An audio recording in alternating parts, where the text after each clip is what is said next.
Good evening, ladies and gents. Welcome to this evening's webinar. Tonight's topic is the legacy of the EUPiG project, a Horizon 2020 programme funded by the EU Commission. My name is Ben Williams. I work at the Agriculture and Horticulture Development Board. I have just, before I introduce our speakers, just a little bit of housekeeping for you. You'll notice that all attendees are in mute mode. This is deliberate just to allow good flow to the webinar. Attendees can, however, ask questions as the webinar progresses. These will be answered at the end. You'll notice on the dashboard for GoToWebinar, there is a section that says questions. If you click into that, you can address your questions to the panel, and what we'll do is we'll go through those at the end. If we have far more questions than we can answer in our time allotted, do not worry. I provide my apologies in advance if that's the case, but we will contact you using the contact details you used to register to answer your question over the coming days. It's important to us that we make sure that we engage in that manner. The webinar is recorded. It will be sent out tomorrow for those of you who've registered. For UK listeners, the event is PIGPro registered. No further information is required for you to submit. And for all of those taking part, there is the opportunity to complete a survey at the end to help improve future offerings from AHDB in particular. Just a little word as we come to the end. GoToWebinar function, I'll be honest with you, finishes very abruptly. So when we close the webinar, it will just end. It's not that you've been cut off. Unfortunately, it is a little bit sudden. Don't worry, I will sort of send our thanks, and I will sort of explain that the webinar is coming to an end. Anyway, without much further ado, I shall introduce you to tonight's speakers. So I'm joined tonight by Elena Sasu, our work package leader for health, all the way from Austria. I'm joined by Klaus Hansen, who is our work package leader for precision, joining us from Denmark. Laurens van Delanoot, who is the work package leader for welfare, joining us from Belgium, and Paolo Ferrari, who is the work package leader for meat quality, and he's joining us from Italy. For those of you who are relatively new to the EUPiG programme, it is looking at best practice to deal with industry-facing challenges. It's populated by 19 partners as part of a consortium over 13 countries, those indicated in the map in blue. It's run over 4 years, and this is the final year. We're due to finish at the end of this month. It was funded by the EU Commission as part of the Horizon 2020 programme. The way the EUPiG worked is it tasked the regional coordinators, those members of pig industry organisations within each of those 13 countries, those networks known as regional pig groups or RPIGs, with engaging with farmers and producers to firstly identify the challenges they faced. They were reviewed by the consortium. They were scored in terms of their impact and their urgency for the industry. And each year, 2 challenges under 4 themes, health management, meat quality, animal welfare, and precision production, were identified. We then went back to farmers and producers through those rural networks, and we identified best practice solutions. Those best practice solutions were all entered. There were 830 of those over the 4 years. They were scored by the regional groups with the farmers. And so the challenges that were selected to be best practice, or ambassadors was the terminology we used, were identified by the farmers. They were scored by the farmers, and they were chosen by the farmers.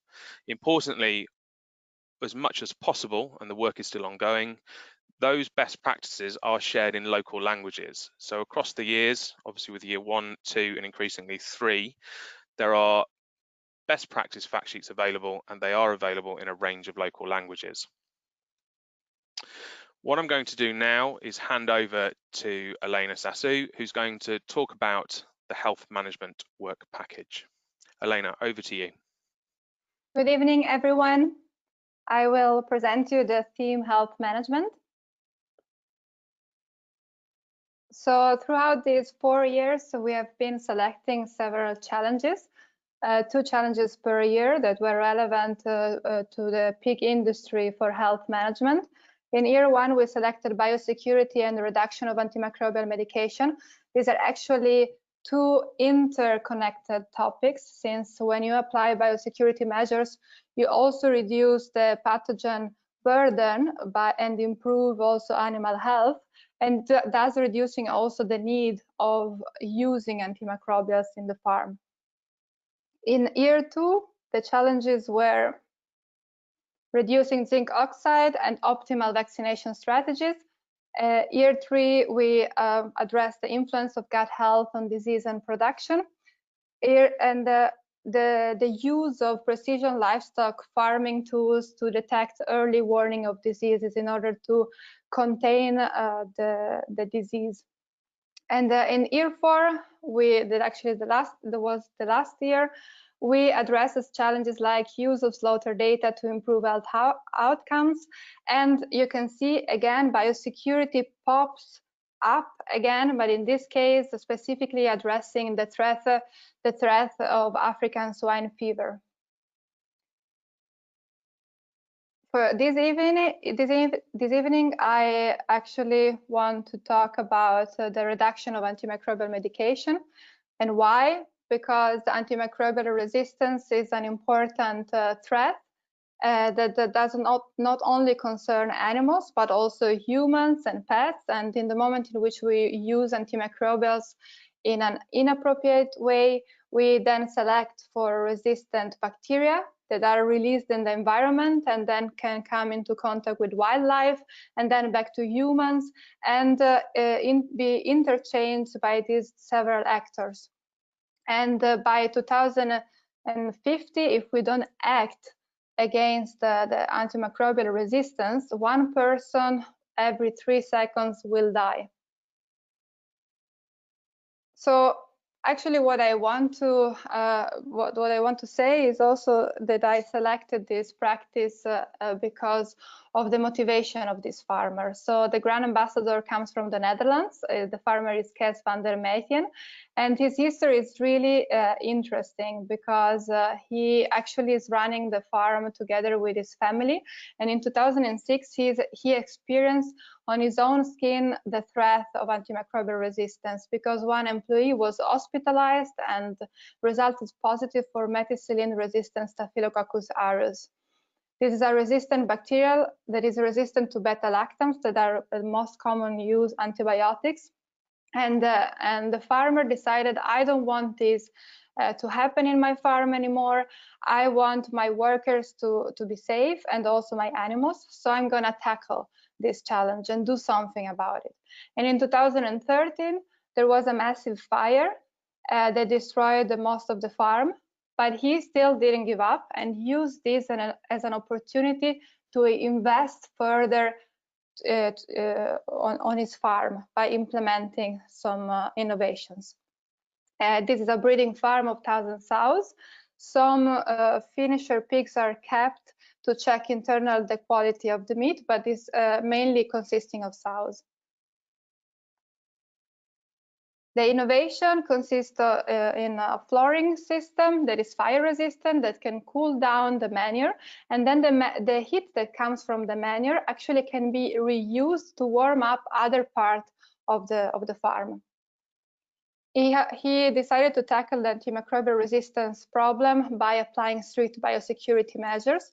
As you can see here in the picture, the farm is divided in different departments. Every single department is labeled with a special color. For example, in the rearing facility, everything is in red. Equipment like showels, brooms, boots, overalls, all of them are in red, so that workers are made then aware that in the moment in which they want to enter another part of the farm, they will notice immediately the presence of another color, and so they will be reminded to change their clothes. And this will then avoid or reduce the cross-contamination inside the farm, so ensuring then the internal biosecurity. Then the staff receives training not only on biosecurity measures, but also on animal behavior. And there are management protocols that actually can homogenize the way the workers work, because they have checklists that they need to fill out during the day so that they all perform in the same way. But also there is a strict separation between clean and dirty roads. This is very important for feed delivery. We know that the supply of the feed can be a source of pathogen entry in the farm, and water hygiene and water quality is checked by purifying chemically the water against the biofilm formation, but also adding organic acids to lower the pH of the water for specific pigs, so the piglets after weaning. And then the water is also routinely checked for microbiological for presence of pathogens. Hygiene lock for people entering the farm, so it means that nobody can enter the farm without observing a downtime of 24 hours. They need to shower in, and the visitors, they need to register. Strict separation of age groups, so avoiding mixing animals belonging to different age groups. Carcass management is really important. There is a specific person that is responsible for the carcass management and has to do this as the last duty of the day. So once the person brings the carcasses outside the farm and dispose of them, cannot enter the farm anymore. So they really keep pathogen outside. Then they use needle-free treatments, and so they avoid all related infections and wounds that are related to the treatments with needles. And they also apply pest control and elimination. They also apply cleaning and disinfection following the strategy of all-in, all-out system. So it means that with empty stable, they clean with detergents, they rinse with water, they wait for a certain period till the stable is totally dry out, and then they apply the disinfection. That is then resulting more the efficacy actually is improved because the detergent doesn't have to penetrate the organic matter, but it's actually able to act on a surface that is clean and dry. Then it's not okay. And then the innovation. So here you see the flooring and the cooling system. You have a manure pen that is collecting the manure. Then there is a cooling plate that cools down the manure under 15 degrees. And this floor is resistant to fire. There is this floor actually is able to ensure. Sorry, I have some technical problems. Ben, can you maybe take control? Okay, perfect. So this system is ensuring a separation between the liquid and the solid phase of the matter of the manure. So the liquid phase will be used as a fertilizer, for the land, and the solid phase will be disposed. And then the heat that comes from the manure will be transformed in energy that will be used to warm up other part of the farm, and also the creep pads where the piglets are. So literally, actually, the warm, so the heat is brought from the south to the piglets. And this system is also able to reduce the ammonia concentration present in the air, thus improving the air quality for the animals and for the workers, and reducing ammonia emissions by 85%. The benefits we have seen, they result in improved performance of 33 piglets per sow per year. So by reducing pre-weaning mortality by 20%, and also the average daily weight gain is improved. Pigs can reach slaughter weight 3 weeks before. And then also there is a reduction of veterinary costs, not only due to the fact that they use less antimicrobials, but also because there is less need of veterinary intervention because the health of the animals is better. The investment costs around 1,500 euros per sow, including feed system, building, education rooms, and terrace. And also there is an extra cost due to the one of the benefits, because the sows are going to have more piglets, and so the feed consumption per sow will be is increasing also by 5%. Overall, the lesson learned from this farmer is that there is not one solution to the problem of reducing antimicrobial resistance. We have biosecurity. We need to use biosecurity measures in order to reduce the amount of pathogens present on the farm. We need to train employees and make them aware of the threat of pathogen entry. This will improve the overall hygiene at the farm. Then we need also to reduce the stress of the animals by keeping optimal temperature in the barn and improving air quality in the barn. By reducing ammonia concentration, we not only do something for the environment, but for sure we do something for the animals, because ammonia can be a cofactor in lung inflammation, so we improve the health of the animals. So with these two factors, improving hygiene and improve animal welfare, we will have animals that are less susceptible to diseases, and thus will be reducing the use of antimicrobials. Thank you. Thank you, Elena. That was fantastic. In a moment, I'm going to hand over to my colleague Lawrence. Before I do, it was clear there from Elena's presentation that now, as much as ever, with African swine fever impacting EU producers, a holistic approach to biosecurity remains a significant priority. It's worth pointing out that the protocols Elena mentioned there, we do have examples within other EU best practices, particularly the high standard of care from the Netherlands offers exemplar protocols on biosecurity, but it also offers a checklist system, or an exemplar checklist system, when it comes to the farrowing house. I'm going to hand over now to Lawrence, who's going to take us through the animal welfare best practice that we're showcasing this evening. Over to you, Lawrence. Thank you, Ben. Good evening, everyone. I'm Lawrence from Belgium. I'm the work package leader for animal welfare, and I'm going to show you one of our ambassadors that we've chosen.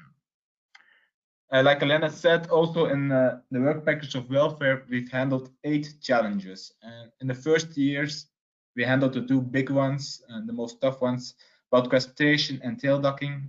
We found some solutions that you can find on our website. Second year, we focused on loose farrowing systems and innovative enrichment materials. Year 3, we've handled strategies to reduce aggression between the animals and the quality of the farm atmosphere. More about the last one later. And this year, we've handled strategies for dealing with piglet farm hyperprolific sows. So how can we save the little ones? And solutions for heat stress, because it seems it's getting hotter and hotter each year.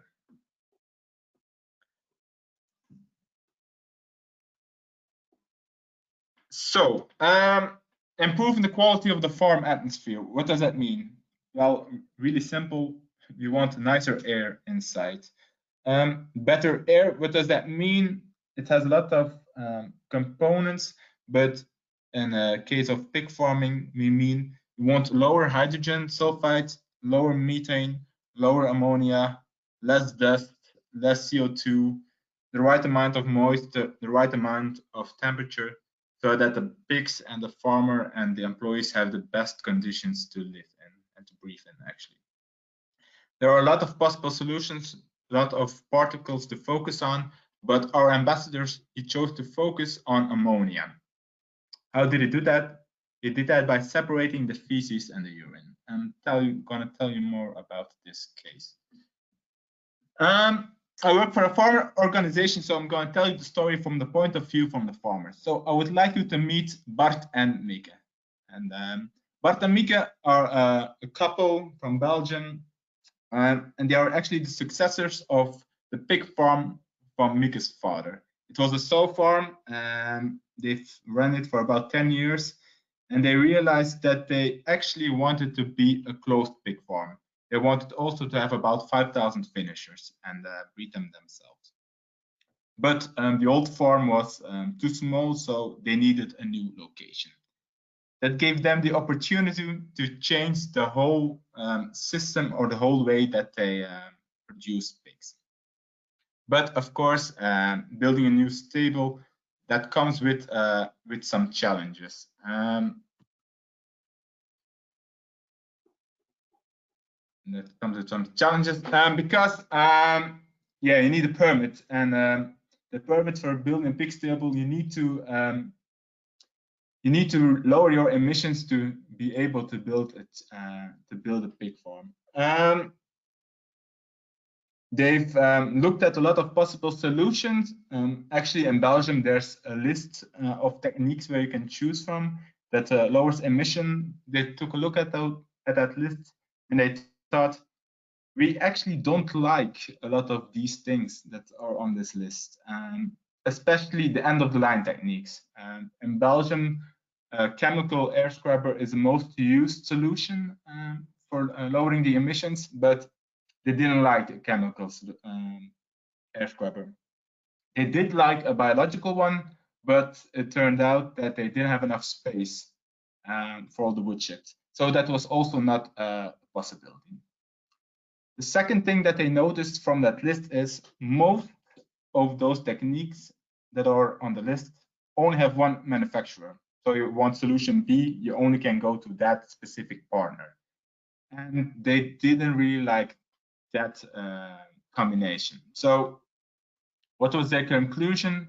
Well, why don't we do it ourselves?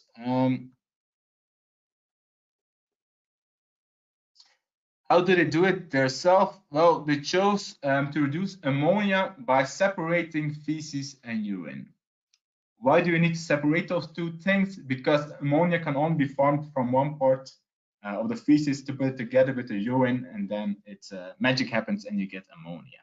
So if you don't put those two things together, or not for a long time, less ammonia will be formed. So how do they achieve that? On the picture, the left picture, this floor they actually poured in themselves. It's on a slight slope. So the left side is higher than the right side, so the urine goes to this side, and the back is also higher than the front, so the urine goes to this side. So the urine flows away, and the solid manure drops and it sticks to the floor.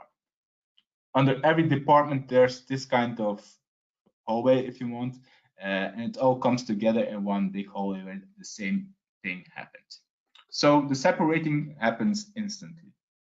Now, the second part is you have to remove it. So how do you remove urine? They've cut a small gutter at the right-hand side, so the urine collects there and it runs this way. For the feces, it was a little bit more difficult because they invented or they made their own system. So there wasn't a manure scraper that was actually existing for them. So they had about 8 to 10 prototypes, and they tried all different kinds of things. And the best one that they found was the one that's actually from a dairy farm. So it's an adoption of a dairy farm manure scraper. So the urine goes out this way, the first feces goes out with the manure scraper. All right, great. Now you have two streams. What you gonna do with it? Well, the urine, it's low on phosphor, and it's actually ideal for nitrogen fertilizer on the field. So that's no problem, that can go away directly. The first species, it actually has another potential, namely there's the possibility for creating energy with it. If we heat up the feces in an environment without oxygen, biogas will be created, which is more or less 60% of methane. Methane, which you can burn. So if you put a biogas into an engine, it will create heat and electricity, which can be used on the farm. The heat goes to the flooring system, the heating system, and the electricity can be used for the ventilation and all different kinds of stuff.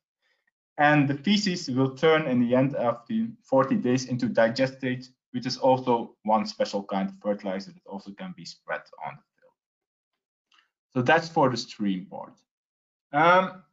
What are the first results? Well, the actual results we don't know yet, because Bart and Mieke did something special. They've created their own thing, which was allowed, but it's only allowed if you measure what the actual reduction percentages is, and that those measurements are ongoing for now.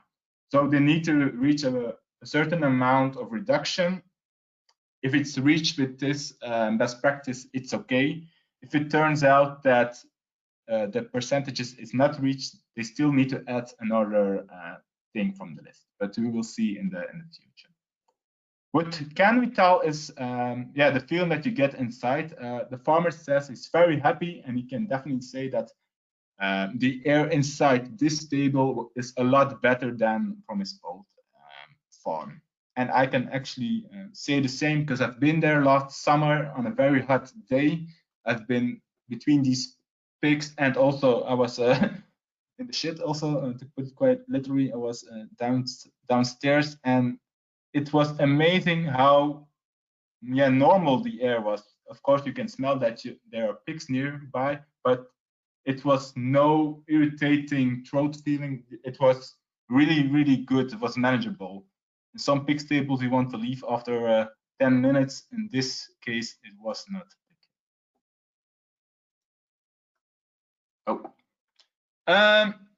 We've also calculated some benefits. I may say these benefits you might take with a grain of salt, because there's no reference. It's a new stable, so we don't know. There's no before case. So it's compared via the InterPig model to the average pig farm in Belgium, and it turns out that the daily weight gain and the feed conversion ratio for this farm is 5% better than the average pig farm in Belgium. What we definitely can say, and what the farmer also confirms, is that the veterinary cost per slaughter pig are a lot lower, about 30%, and that the finishing mortality has decreased by 2.5%. Another part we're certain of is that the electricity costs and the energy costs are a lot lower, about 40,000 euros per year. That hasn't to be bought from the grid or from petrol or from gas. And actually, with those 40,000 euros per year that we can save, the digester can be paid back in 7 years, which looks quite good to me. The cost. Well, the most increased cost is actually labor. Labor, two parts. The manure scrapers, it's delicate, so about every 14 days it needs to be fine-tuned, about 2 or 3 hours per 14 days to fine-tune the manure scrapers to make sure that everything works properly. But the big one is the digester, about a half hour to 1 hour each day to make sure that it runs properly. Why? Does it mean that's something broken every day that needs to be fixed 1 hour a day? No, it's mostly monitoring. A digester is just another animal on your farm that can get sick. And if you can monitor it and can see, it's going to get sick in the next few days, and I'm going to correct it now, that's much better than it gets sick and it might be not working for 2 or 3 weeks or even months. So that's the labor costs. The investments are also higher. So the mono digester about 270,000 euros. The permission 20,000 euros. Yearly maintenance of the mono digester is also 5,000 euros. But the big one in this case was the measurements cost. So they chose a technique that wasn't on the list, so you have to make your own, or you have to pay for your own measurements, and it's about 80,000 euros each year, which is a lot. If it works, it's doable, but if it turns out that it's not good enough, this system, then it's a lot of waste of money. If you put the two together, it turns out that the variable production costs have increased by 5.4%. Mainly because of the better feed performance and the lower vet cost. The fixed costs, however, they did increase due to the labor cost, and you need more investment, so also there's depreciation of it. But in the end, the total costs were lower by 3.2%, which is, I think, a very nice result. What are my lessons learned or my advices for other pig farmers? Well, in my routine job, I talk to a lot of farmers, and a lot of them have frustration about, farming in 2020. It's a whole different kind of thing than in the 70s or the 80s. There's a lot more paperwork. You need a lot more permits. You need a lot more of this. You need a lot more of that. And it costs energy. It costs money. It doesn't give you a better pig or all that kind of frustration. But yeah, don't fight it. Just deal with it. It is what it is, and find a good solution. Once they've done that, it may take them a while. You have to educate yourself. What is the regulation? What emission reduction is needed? A second. What's also important with the legislation is it changed a lot. The reduction that's needed today may be tougher in 10 or in 15 years, and that's important in relation to the timeline of the farmer. If a farmer is 55 years old or is 25 years old, that's a whole different kind of thing.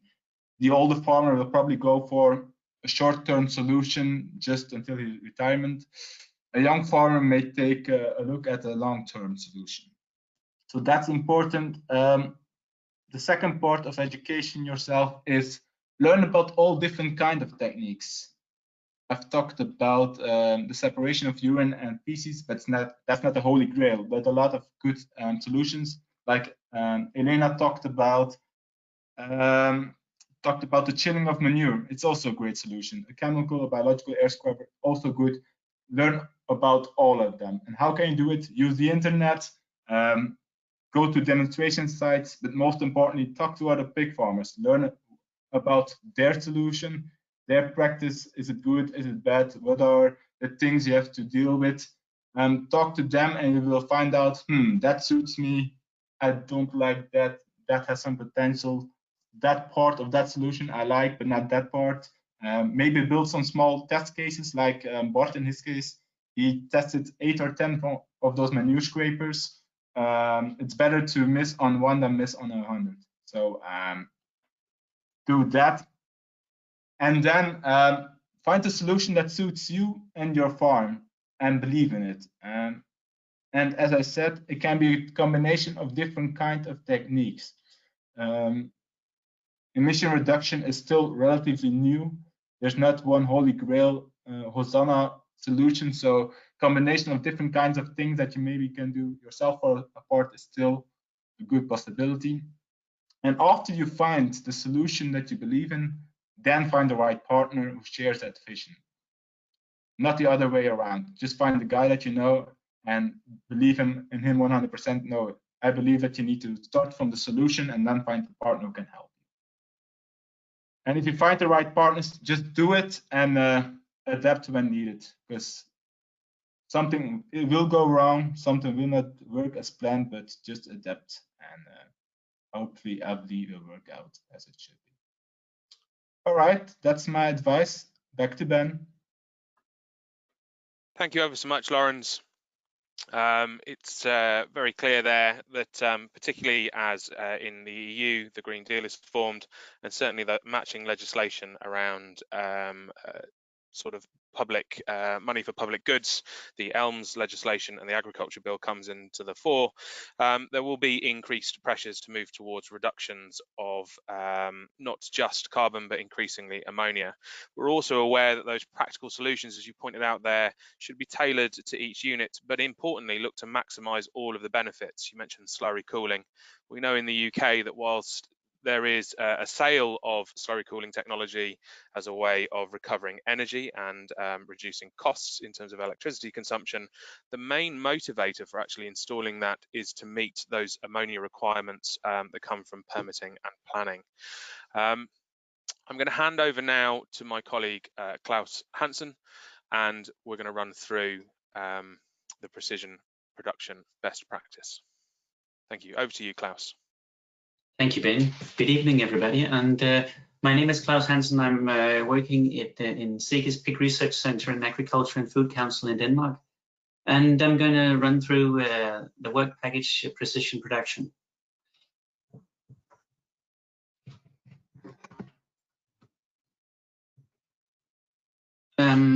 We started out defining what we meant with precision production, because some of you might have an anticipation that it's automated techniques whereby something.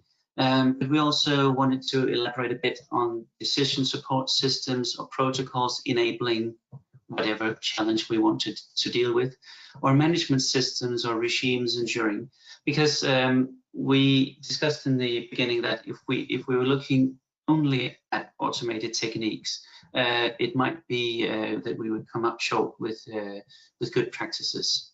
The idea of the project was to have implemented practices shown from one farmer and applicable to other farms in Europe. But mainly we focused on solution to a challenge. And we have to remember that any of the solutions is not the solution or the only solution or complete solution, but it's thought of as a good example of something that sort of helps towards solution to a challenge. And also, it's a good example that we found applicable in other countries. So it might be that some of the solutions and good practices that you will see also on the website is something that you might recognize as already implemented, or you have seen it before, but it is meant as a good solution to the challenge in question.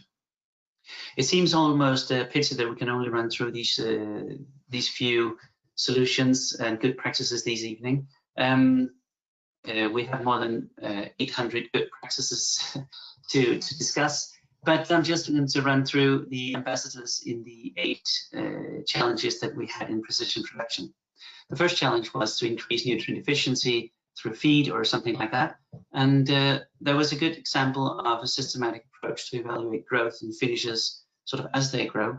The traditional approach is to evaluate after the pigs have been delivered to slaughter or quarterly reports, but this is a system where you weigh the pigs in different phases and can follow the growth and also thereby act before the finishes are delivered to slaughter.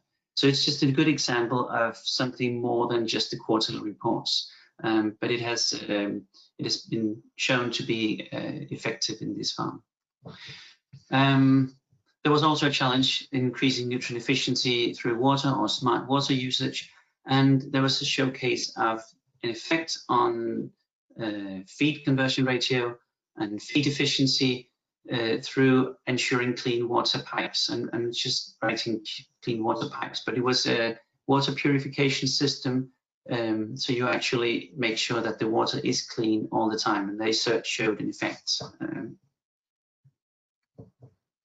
There was a challenge on reducing emissions, and just as Lawrence also presented, reducing retention time for manure in the barn and all kinds of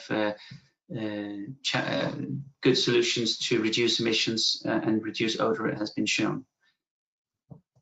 And there was a challenge to improve sow and gilt productivity. That could be piglet survival, litter size, furrowing rate, etc.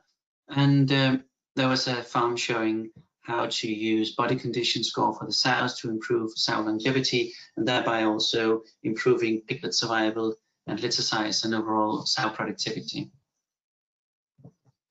And we also had a challenge to improve piglet survival, and there was a good ambassador from the Netherlands, and simply writing systematic approach, because they had a complete list of sort of management regimes and checklists, etc., and taken in by the staff at the farm, ensuring that what they say they would do, that they would actually do. So it's a systematic approach that ensured to improve stillbirths and pre-weaning mortality. Dashboard systems to improve productivity was a farm showing that monitoring feed and water, and through that monitoring system, like a dashboard, it could improve productivity. And a system to reduce costs in general. If farmers always have the struggle of adding costs, it could be vaccines, it could be adding feed additives to the feed, etc. So how do you actually approach the system where you want to reduce the costs? And I'll tell more about that in a few minutes. But it's application of lean principles in farming. Improving overall farm sustainability. There was a case from Finland. They showed how they could locally produce rapeseed, and also the farm was equipped with solar panels, etc. So thereby not only the pig production, but increasing the overall farm sustainability. It's a showcase from Finland that where you can get inspired. And the good practice to talk about today, where I go a little bit more into details, is called the 5S Lean Program to improve work efficiency.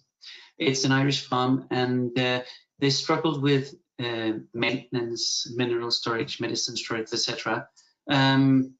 So they had some challenges on farm that they wanted to try to make a solution, and it actually led to jump to the conclusion. It led to a program of continuous improvement, because when you apply the lean principles and you actually take it in, it might end up being a principle across your entire business, and that's what happened to this farm. And it's a showcase going from sort of traditional family farming into a professionalized business where you have focus on management regimes and management principles, including lean. And this is not sort of the way to reduce costs, but it's a good example of how you can approach that systematically to reduce the cost, and it has also other benefits as well. Not going into details because I'm not a lean expert, but the principles of lean, in short, is that you can attack specific processes, or you can actually cover the entire supply chain. You can start by attacking small areas of your business instead of trying to turn the entire business around, and that might be frightening to some farmers that they don't want to start this process because it's a huge thing. You can start out easy. You, in the essence, make an intense study of each stage in the process, because you have to analyze before you can find the solution. And without studying each of the processes, you won't be able to sort of make the small improvements incrementally, as I said, incrementally along the supply chain. You need to learn before you make any changes. That's one of the pitfalls that is often done when you don't study each of the stages, that you think you know where you should improve, and then you start improving and you actually don't attack the biggest problem first. One of the good things about this process is that it builds the understanding, because it's among the employees. Because this is not it's not a management tool, it's a team tool. You engage the employees and the management as a whole, and make the analysis and define how the work should be done. And it ends up with the sort of mapping of all of the areas. You get an analysis of the value stream through your entire farm. If you attack it, if you have sort of one area, for example, the farrowing unit or something like that, you can start analyzing that. But you can include everything as well. You identify areas of waste, and waste is not something that goes in the bin. Waste is where you actually waste your resources. It could be work hours, it could be money, it could be feed, it could be anything. And then you have to have a continuous follow-up. It involves also a checklist and follow-up, that you do what you plan to do.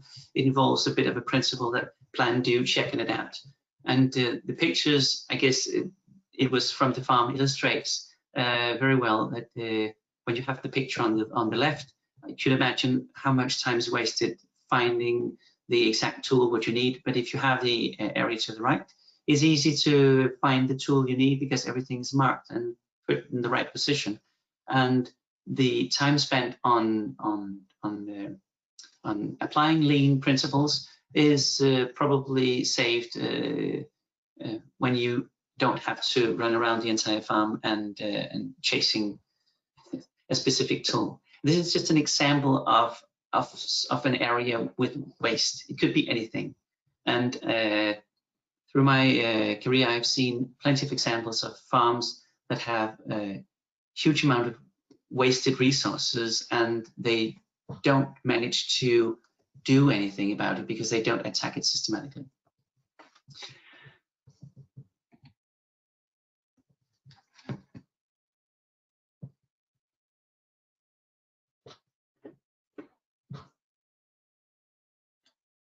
Ben, can you switch to the next slide? I don't have, okay, yeah.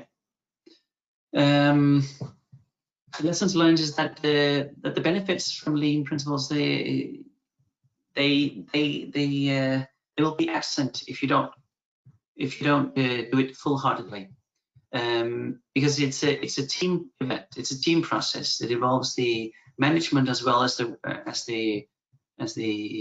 everybody else on the farm. And if you think that it's something that you can do over a fortnight and then things work and you can leave it, then it will not work. You have to follow up continuously, so you continuously improve and find out new areas of waste and where is the hours wasted next week, and you continuously improve that. So if you do it half-heartedly, you will have sort of maybe an improvement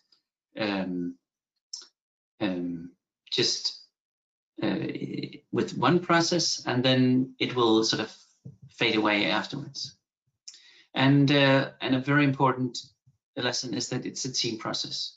If you don't involve the staff, you don't get the necessary improvements, because actually the staff is the people who knows where the waste is.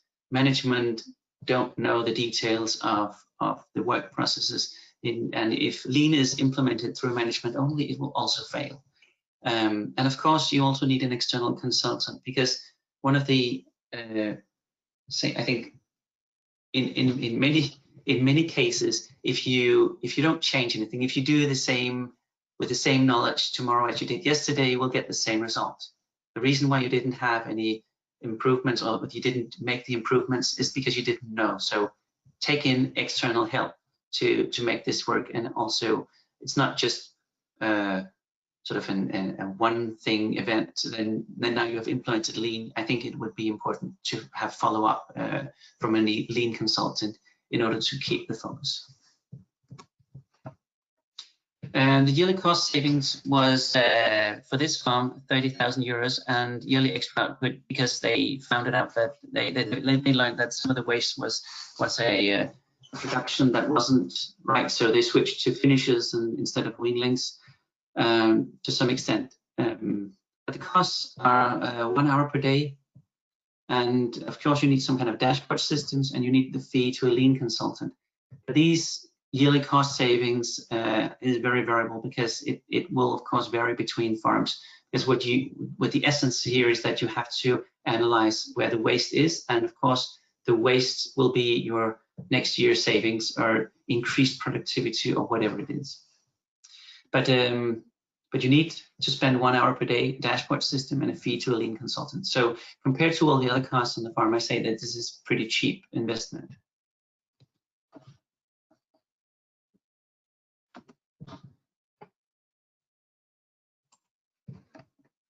Thank you, Klaus. Yeah, I think I'm trying to switch to the next slide, but I'm not able to. It's okay. There we go. Brilliant. To provide a bit of context there as well, research in the UK by a chap called Graham Redman showed that the difference between profitable units and not profitable is often 1%. And that 1% is spread not in any one area of production, but actually it's a marginal gain process, and that's maximised through continuous improvement.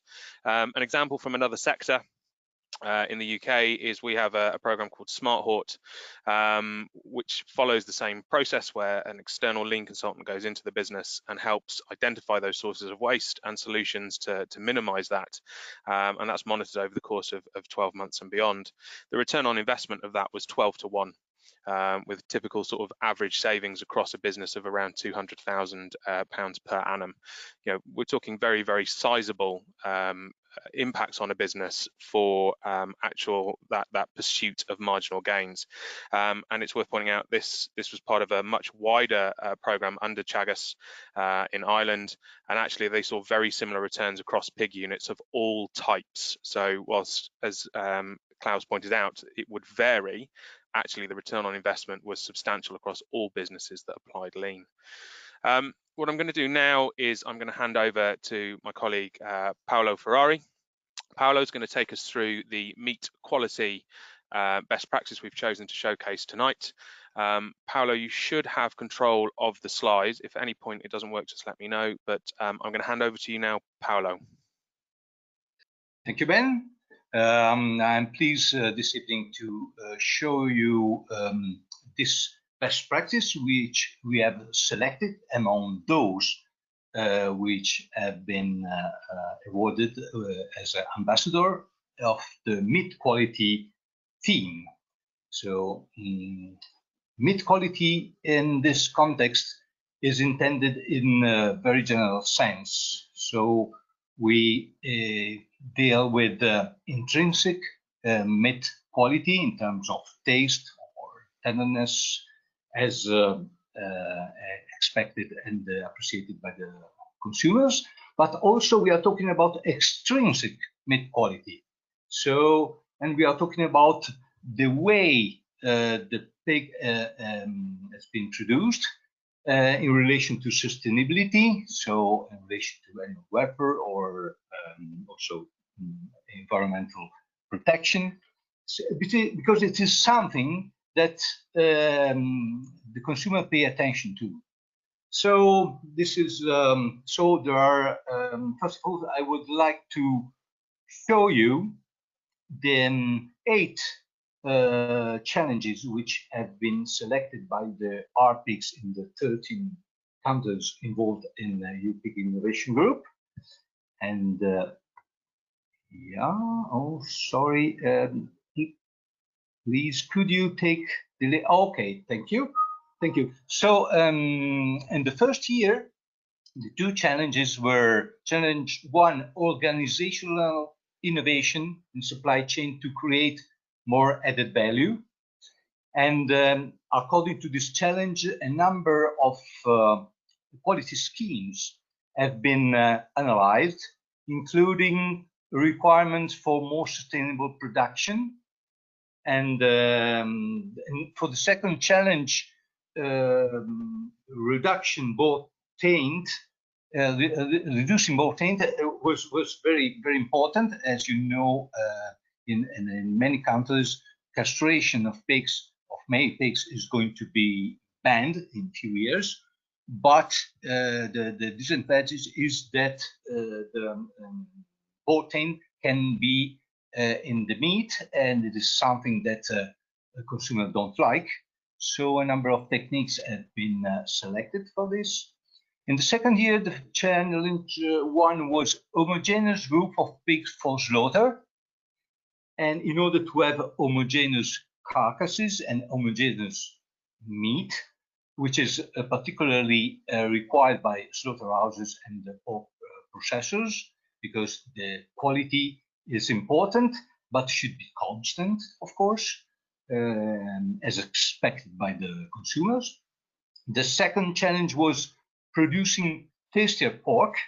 So a number of strategies have been selected in order to have a better taste in the meat. The third year, challenge 1 was replacing GMO and soy for feed production.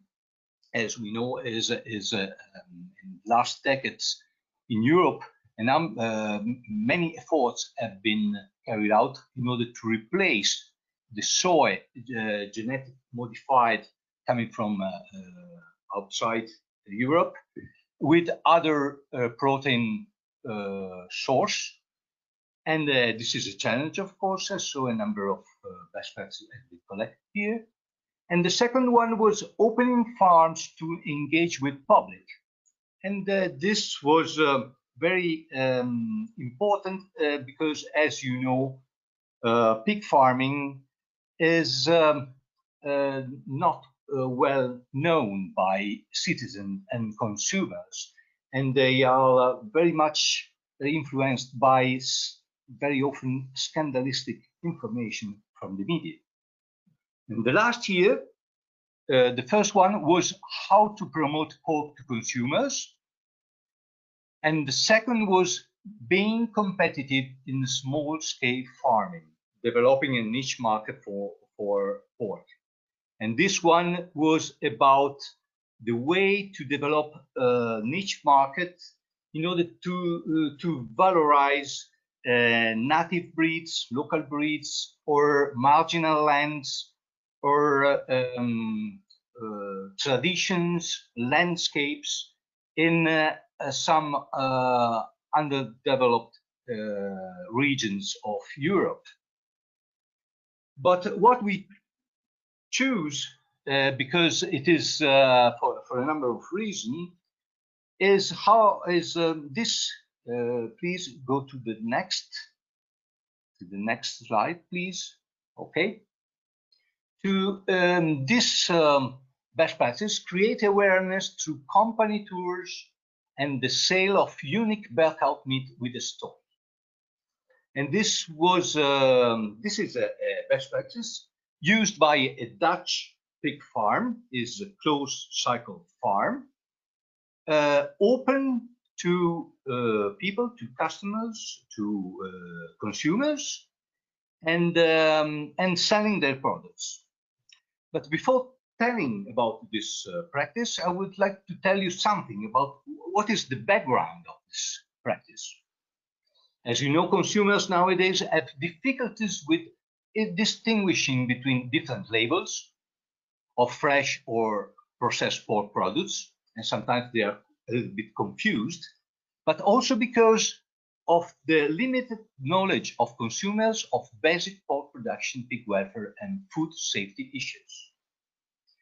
Consumers usually base their buying decisions on their personal perception of value, resulting from a balance between price and quality, and differences in social, cultural, and educational status, which can be different across European countries.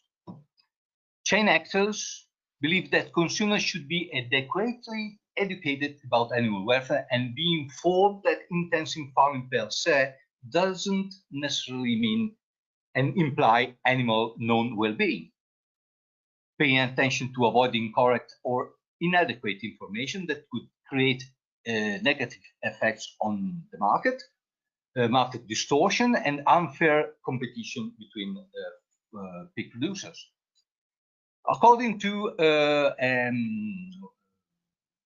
project Eco Welfare, which was a project led by Wageningen University, about social and economic implication of upgraded standards of welfare across Europe, there is a need for commonly agreed definition of animal welfare production systems with participation of all stakeholders in the food chain to avoid emotional, ill-informed, and inaccurate description by some organization in the media. And the people, most people, and young people, even young adults in developed countries are distanced from agriculture, and the meat industry need to do a better job of communicating with them. Next slide, please. So, and a good way to educate and to show pig farming to consumers as citizens is to host them, host students, citizens, and consumers in the farm. In farm, but not normal farm equipped for hosting these people with visiting rooms, closed circuit TV, and skyboxes as an effective solution to guarantee pig farm biosecurity. Of course, we cannot put them in contact, but we can show them directly. Skyboxes are particular points where the farm and the different sectors of the farm can be visible for the farmers, but in a protected way. Next slide, please. So we are talking about Berkhout farm. This practice was built on the Berkhout brand name. So first of all, this is a farm. The Berkhout farm is a family farm. It's a closed cycle farms, and this brand, the brand, so they also sell their products, they pork products with their own brand, and they promoted open days, farm tours, walking and cycling tours on the farm, allowing consumers to see and appreciate that they care for the animals with passion and experience in an honest, trusted way.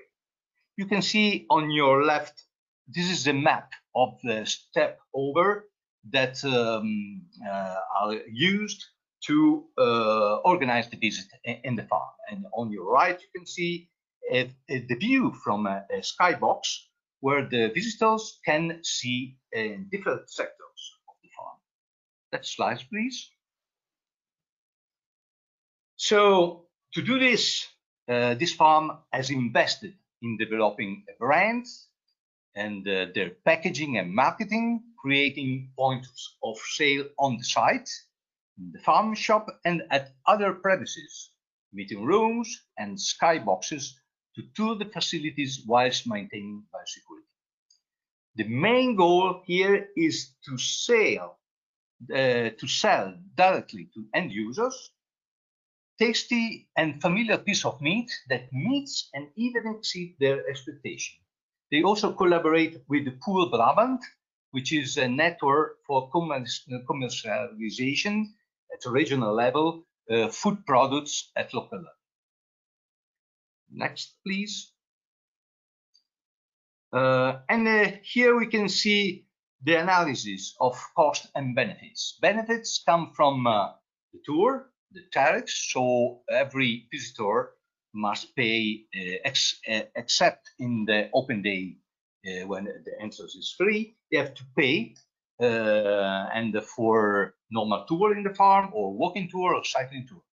But most of the benefits comes from the selling their products on the farm and in the local network. So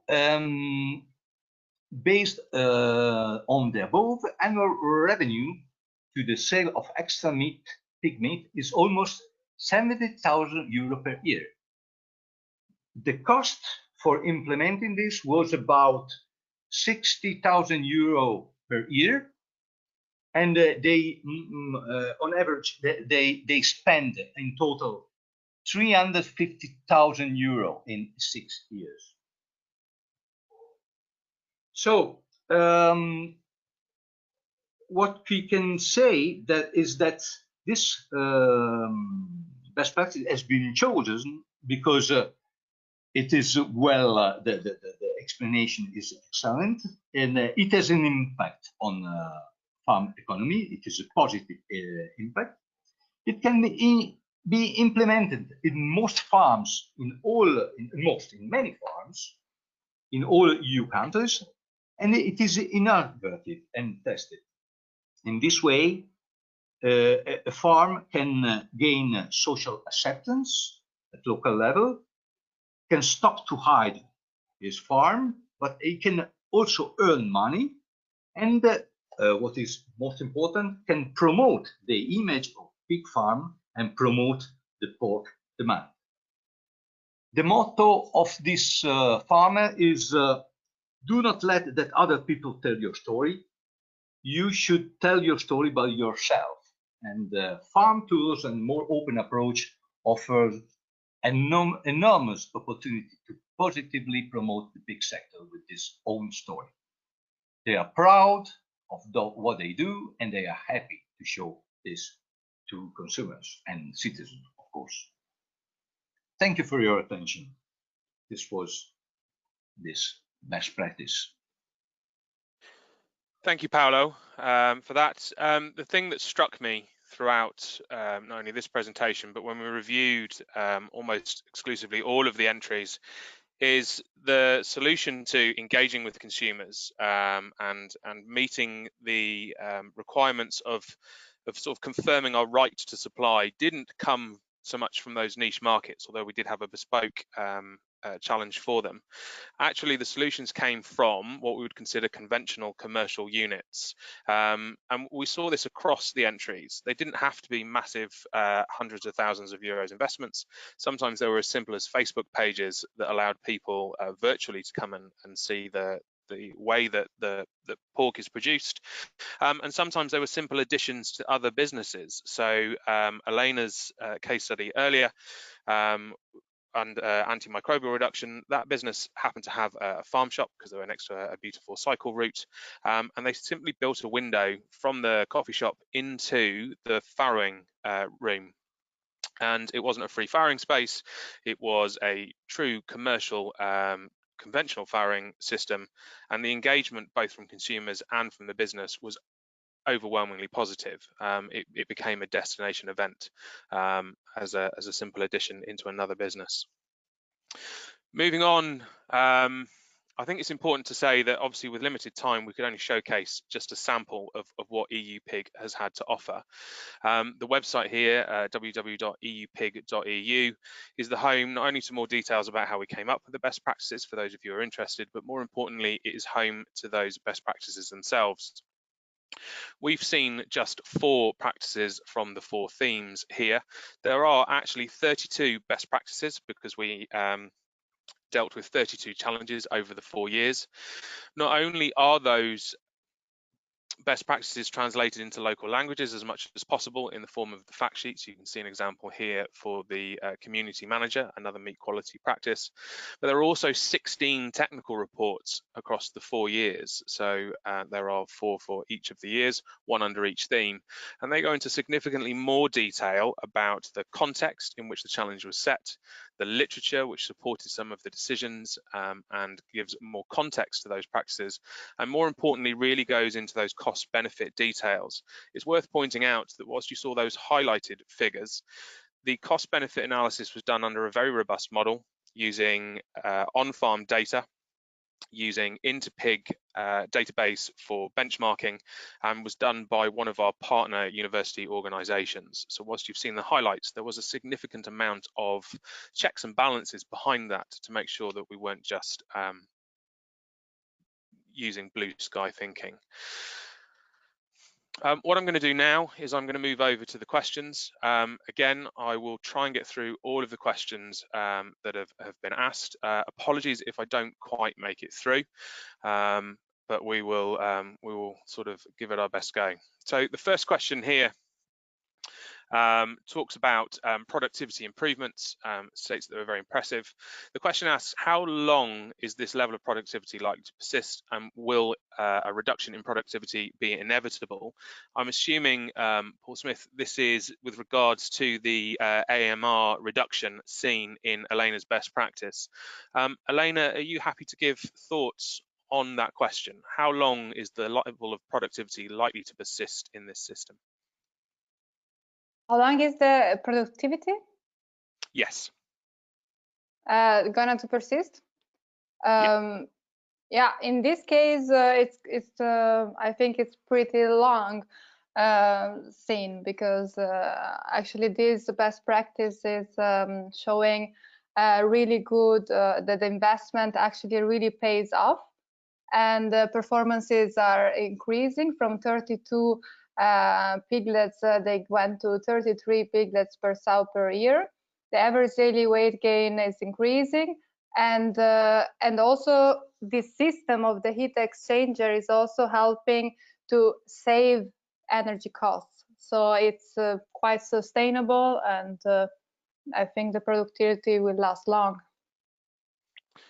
Yeah, I'd agree with that. I mean, this is obviously this was submitted 4 years ago and it had been in place a short amount of time before, was we do sometimes see this new unit effect, particularly around a boost of KPIs such as low mortality. Actually, this one has stood the test of time. I was there myself not that long ago, and if anything, those figures are as impressive and in some areas better. I think as they've embedded those protocols, they've actually managed to increase performance in some areas. It's very, very impressive, I have to say. The next question, and I have to say, Lawrence, this is one coming to yourself.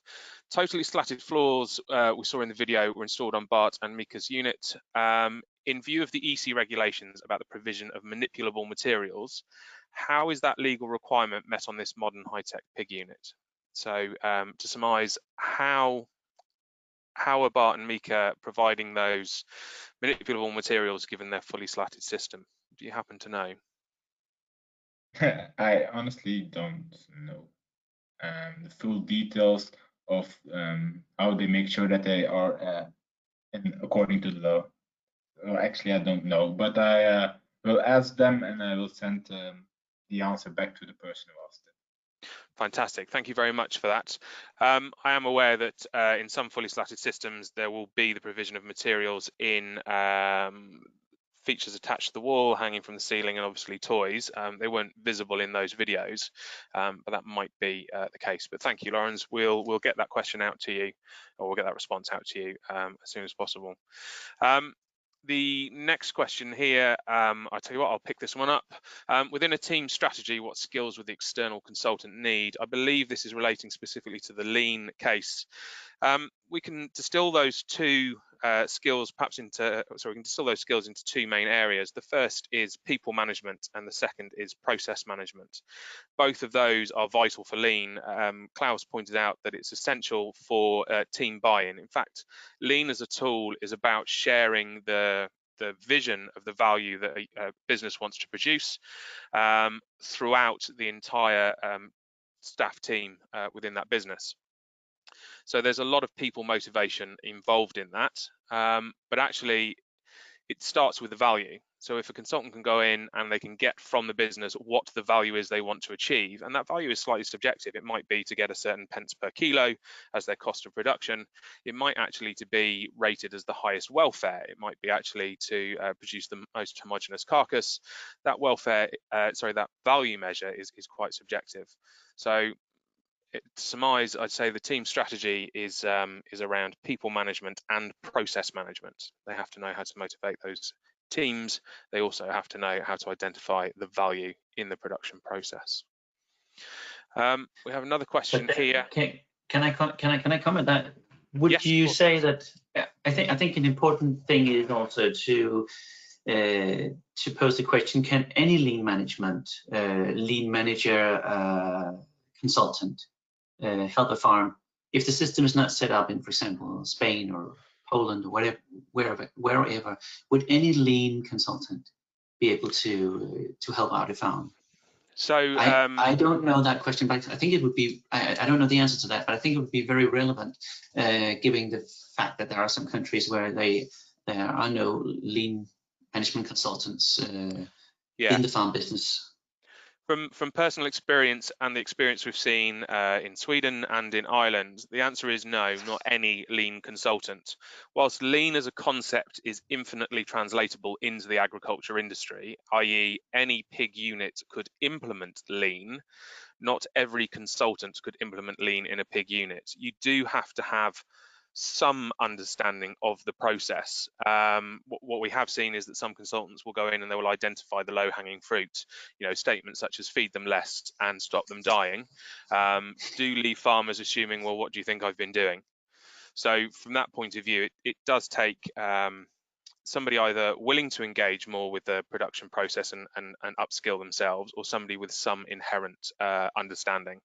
And that's certainly been true in Ireland. It's certainly been true in the UK, and we've research out of Sweden in particular that shows the same.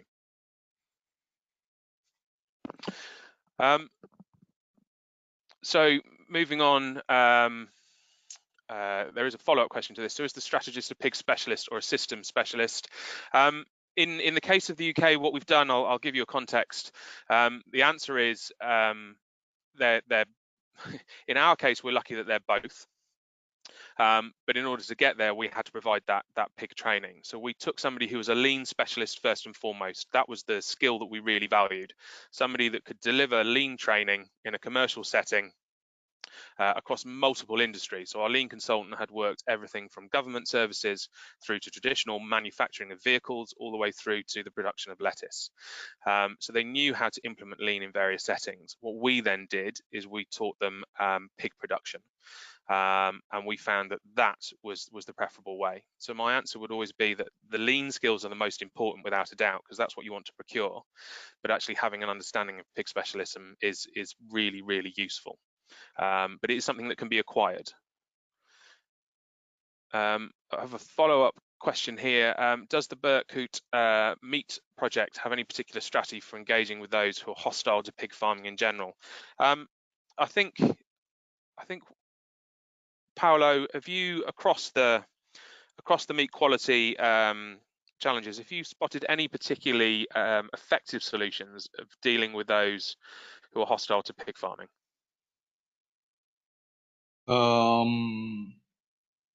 Are you talking about this best practice? Then? So this best practice, if you can, if you have any other examples, that would be useful. Oh, I think that also in the previous year we selected other best practices which were quite similar, and so it's good to present such kind of initiatives of pig farmers. And the main reason is that nowadays most consumers and citizens are used to see consumers who have any knowledge about pig farmers. They see pig farmers in the media, and in the media pig farms are presented, are shown more with bad examples than with good examples.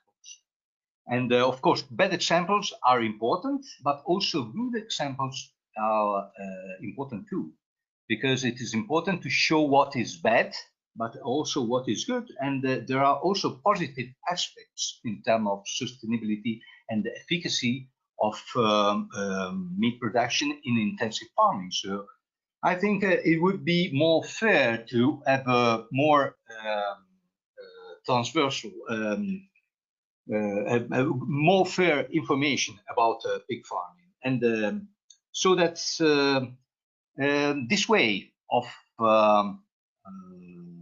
presenting pig farm directly on the farm is has been shown to be very effective. Other initiatives has been done through TV campaign, for instance.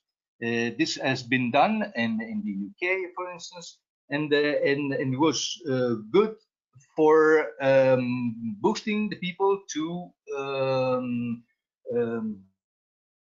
to know more about farming, and to some extent this campaign was successful because at the national level the pig pork consumption has been increased a little bit. But this is a trend that we can see even in Italy and other countries. So the pork consumption is constant or is going down. And so because of this, I think one of the causes is this misinformation and the lack of knowledge of citizens and consumers about negative but also positive aspects of pig farm. Yeah, Paolo, I'd agree. I think there's two pieces to this. There's the first, it's that engagement. Producers and this is largely a personal experience, but one I've witnessed over a number of years now. Producers both have a desire to learn more, but they're also very good at not being open to learning at the same time. And it's about that active engagement. And I think as an industry, it's being open to the fact that there is there will be criticism, but there will be criticism of us, and we're seeing this more and more and more in terms of incursions on farm by certain activist groups. If we close our doors, people will actively come and try and get behind them. If we open our doors and we're honest about those and they're framed well, and we actively engage with this is why we do it, actually the vast majority of our consumers, who still make up the vast majority of our market, they will engage and they will be willing to listen. And I think we've seen some excellent case studies, both from Ireland, from the Netherlands, increasingly across many nations, where people are opening those doors. And that's not just physically, as we saw in this case study here, with very expensive skyboxes and various other things which worked in that case. But sometimes people themselves will be ambassadors and take opportunities. And in other cases, people are using social media, which is a very, very successful tool, to put that case study out there. And I think the best thing to do is rather than fight that negativity, is be quite open about why that negativity is there, and actually educate why people are either correct, but something has to happen, or why perhaps there is a misconception there and what is actually happening. And we see some great examples of that. I just have a mention here, support from my colleague from Ireland, just mentioning that yeah, lean consultants are guided on the ground by those Chagas specialist pig advisors. So the expertise really about pig production comes from a pig expert. So they are two separate people in the case of the Chagas example. I have a question for Elena, actually, that's come up. Elena, obviously the best practice you showcased was one of our earliest best practices from 4 years ago. Is that need for biosecurity that was obviously so eloquently described in the best practice, is that still as much of a priority now? Absolutely. I think biosecurity, it's really important, especially because prevention is better than cure. So, and especially if you don't have a cure and if you don't have a vaccine, for example, diseases like African swine fever, where there is no other way of preventing the disease to occur because there is no vaccine.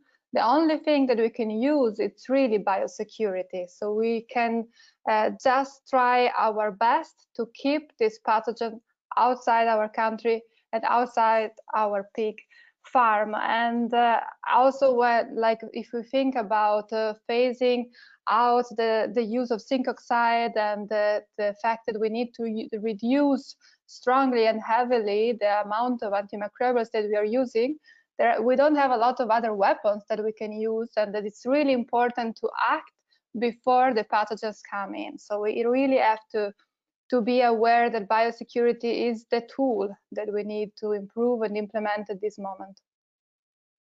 Thank you, Elena. Thank you. We do have just a few questions left, but I encourage you, if you still have some, then look over to the taskbar, look for the questions function, and please sort of send them to us. Laurens, there were various technologies that were suggested by your presentation. Which of those, from your experience, other than the daily removal of manure, have you found to be increasingly common? Well, the chilling of manure is a nice one that's finding more and more suitors who like it for two reasons, especially in my case in Belgium. We are a country with a high energy and electricity costs. So you have a double benefit of reducing your emissions and reducing your energy costs. So that's positive. The most used are the air scrubbers, chemical or biological with wood chips. Those two are the most common ones and the most, let's say, the most easy to implement without changing or thinking about the whole system. Fantastic, thank you, Lawrence. I have to say, actually, AHDB recently did a brief case study and have produced an animation on consultations with some companies across Europe on slurry cooling or manure chilling, and they have looked at the option to retrofit. So those who already have relatively new buildings, those certainly with a lifespan on them, it is interesting that this is something even now with existing buildings, people are talking about the ability to install that safeguarding, I think, of that right to supply, or proving in good faith that ability to meet sort of future market requirements. I have just one further question at the moment for Paolo. Paolo, you mentioned one of your best practices was about niche markets. Now, obviously, most of our meat quality was looking at commercial pork, or what we consider the mass market. Was there anything that commercial producers could learn from that case study, even if it was aimed at the niche market? Yeah, what we can learn? Yes, of course.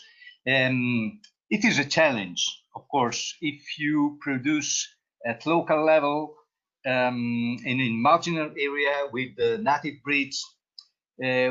What I mean is a different way of farming. So there are a number of examples across Europe. Some are well known, like the Iberian pigs for producing multilayer ham, and but there are many in Italy and also in France and other countries, and this is a total different way of farming, and but it is a way to valorize, as I said, some resources. So in underdeveloped areas where we have marginal land which is not very productive, but we have very good landscape. So we have some tourism, we have some people living there with which are partly unemployed, and but we have some natural resources that can be used there, and also there are some tradition for recipes for producing charcuteries and something like that. Then it has been proved that there are a number of good examples which are successful to keep the people there and to have a good life there, and to produce high quality products with a high value. And of course, this is something we haven't chosen this as an example because it's not every pig farmer can implement it everywhere in Europe, but it is something that some farmers, of course, they can move to some marginal areas to do that, but I think it is a good opportunity, it's a good option, good opportunity for some pig farmer in marginal areas, and there are very many good examples of this. Of course, they do not cover much of the production and the consumption of meat, but it is something that it is important to disseminate, and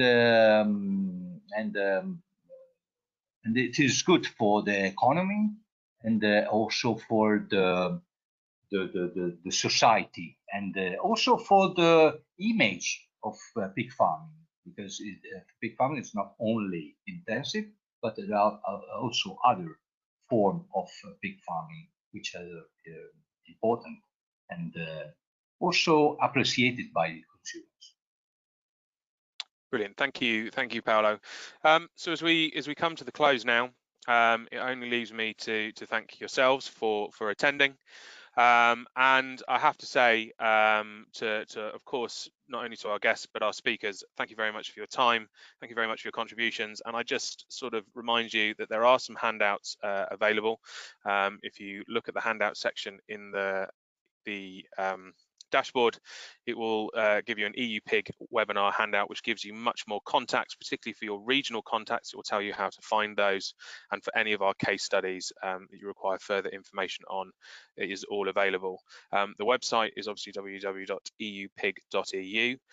We will also, before the end of the project, make all 830 entries in their briefest form available, so that you can see actually the range of innovation across those 4 years and those 4 themes. Again, remember the webinar will end fairly abruptly, but my thanks to you all, and have a lovely evening. Good night.